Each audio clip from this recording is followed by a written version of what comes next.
नमस्कार दोस्तों, खबर और मनोरंजन का अड्डा मीडिया पार्क 24 घंटे ब्रॉडकास्ट में आपका स्वागत है। आज हम बात करते हैं एम्स ऋषिकेश की। जी हाँ, हाल ही में आपने एक घटना सोशल मीडिया के माध्यम से देखा होगा।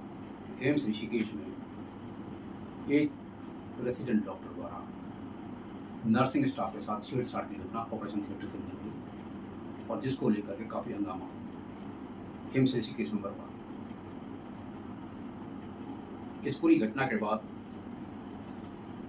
जो जूनियर रेसिडेंट डॉक्टर है, जो नर्सिंग स्टाफ है, जो वहाँ के स्टाफ है, वो सब एक स्ट्राइक पर आ गए। इसमें कंप्लेंट भी हुई है, एक्शन भी लिया गया और पुलिस का जो एक्शन है वो देखने लायक।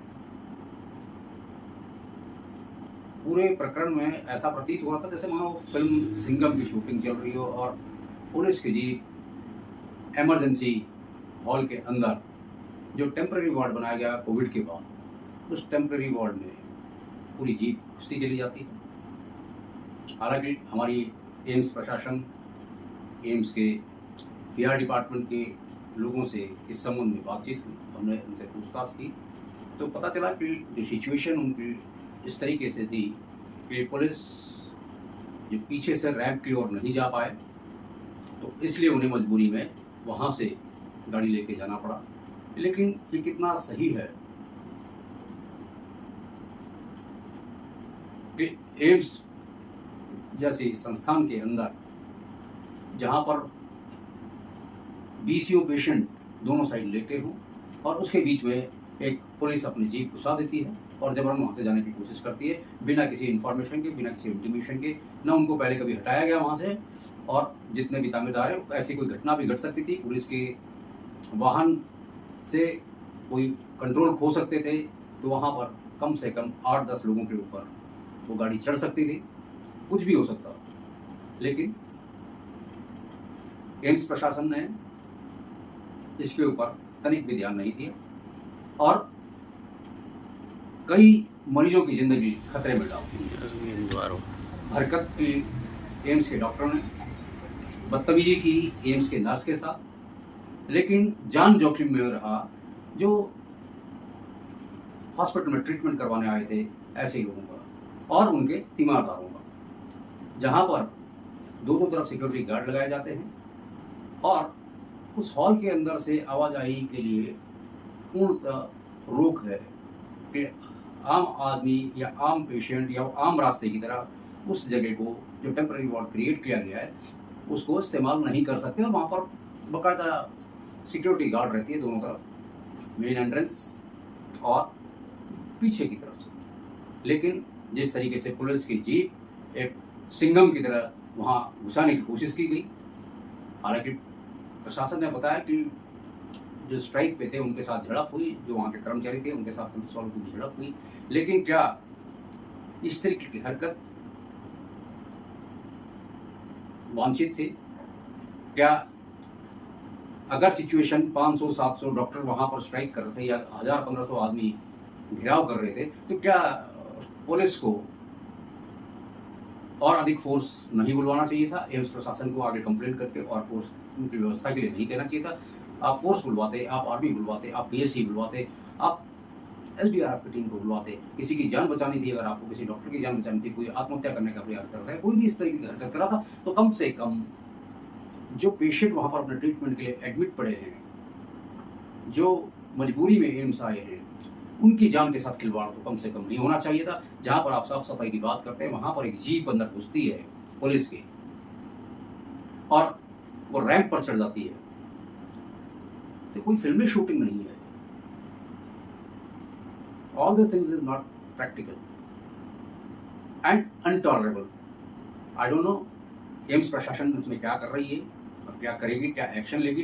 क्या पुलिस वालों के खिलाफ इस पर कोई एक्शन नहीं होना चाहिए? क्या कप्तान साहब इस पर एक्शन नहीं लेंगे?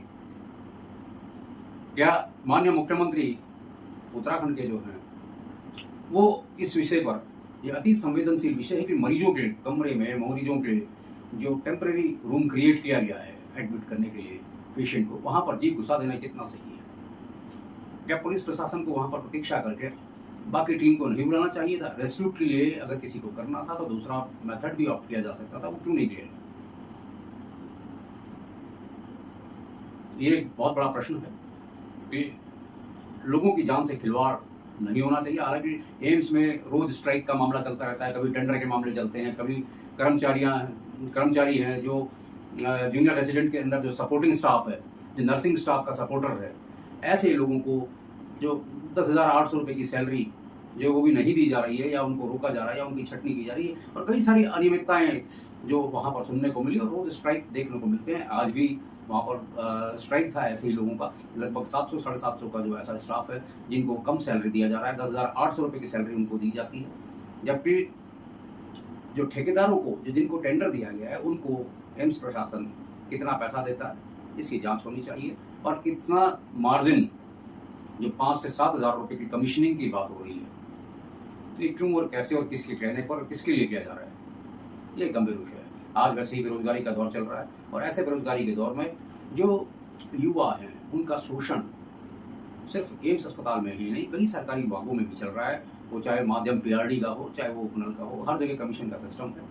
कहीं पर 2,000 रुपये काटे जा रहे हैं, कहीं पर 4,000 काटे जा रहे हैं, कहीं पर 5,000 काटे जा रहे हैं। और जब सरकारी संस्थान इस तरीके से पैसे काट रही है, तो प्राइवेट संस्थान या जो प्राइवेट टेंडर भर रहे हैं, जो लाखों करोड़ रुपए डोनेशन के तौर पर या और किसी अदर फॉर्म में देते हैं, तो ऐसे लोग अगर ये करते हैं तो मुझे लगता है कि वो भी अपनी जगह पर सही है कि उनको उसी पैसे में से कमीशन देना है, अपना व्यापार करना, अपना धंधा करना है, भले किसी कर्मचारी की जान जोखिम में क्यों ना हो।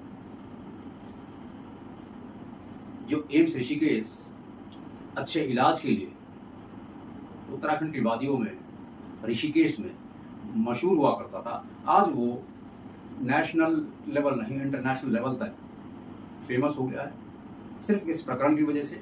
ये कहना चाहिए कि जिस डॉक्टर ने ओटी के अंदर इस तरीके की हरकत की, उसको निष्कासित कर देना चाहिए, कि उसकी वजह से एम्स जैसे गरिमामयी संस्थान की रेपुटेशन पूरे हिंदुस्तान में नहीं, विदेशों में भी खराब हुआ। इस पर सरकार को एक्शन लेना चाहिए और ऐसे लोगों को तुरंत मेडिकल कॉलेज से सस्पेंड कर देना चाहिए, जिसकी वजह से इतना हंगामा क्रिएट हुआ। और साथ ही जो पुलिस की भूमिका थी, पुलिस ने इतनी हपड़ा तपड़ी में अपनी गाड़ी घुसाने की जो इतनी जल्दबाजी दिखाई, इतनी फुर्ती दिखाई और अपने आप को एक हीरो की तरह पेश करने की कोशिश की, क्या ये बिल्कुल सही कदम था कि मरीजों के कमरे में जीप घुसा देना कितना सही मानते हैं? क्या इस तरीके की हरकत के लिए किसी पर जिम्मेदारी तय होनी चाहिए? क्या पुलिस प्रशासन पर जिम्मेदारी तय होनी चाहिए? क्या एम्स प्रशासन पर जिम्मेदारी तय होनी चाहिए? लेकिन इस पर कार्रवाई जरूर होनी चाहिए, चाहे कोई भी, क्योंकि आप किसी भी सूरत में, किसी भी कंडीशन में आप पेशेंट की जिंदगी को खतरे में नहीं डाल सकते।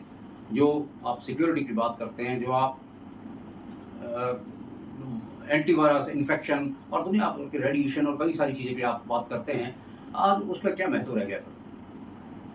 और विदाउट एनी इंटीमेशन जीप अगर वहाँ घुस जाती है और अफरा तफरी का माहौल हो जाता है, जो वहाँ के कर्मचारी हैं, जो वहाँ के स्टाफ हैं, वो उनमें भगदड़ मच जाती है, और या फिर बाद में वो उनको समझाया जाता है या बताया जाता है व्हाटएवर इट इज, फिर वो जो है बेड को साइड करते हैं मरीजों के, तो मरीजों की जिंदगी की सबकी बात है।